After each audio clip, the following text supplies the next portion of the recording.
So Wendy's has got breakfast in Canada now, and we're going to try it out and let you know how it is so you don't end up wasting your money on it if it ends up being dog shit, like Tim Hortons. Big surprise, turns out it was dog shit.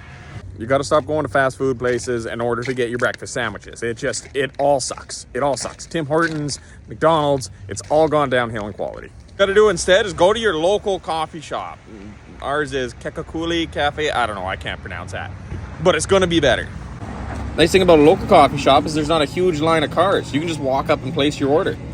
Our local coffee shop is a First Nations cafe, so you get yourself First Nations food and you get yourself a big old smoked salmon breakfast sandwich. Look at the amount of smoked salmon they give you on that.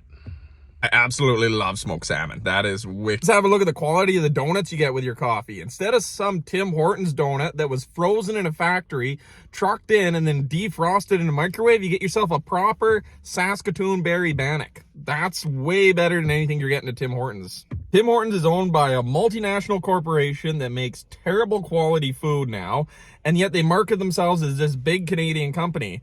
No, screw that. The real Canadian company is a small little local cafes that make wicked good things like Saskatoon bannock. Like, come on, there's better options. Stop going to Tim Hortons. As far as I'm concerned, you can't get more Canadian than a First Nations cafe making smoked salmon breakfast sandwiches and bannock. That's the way to do it. By the way, this isn't a sponsored post or anything. I just really hate what those bastards did to Tim Hortons. And I'm not going to recommend Starbucks at $8 a drink.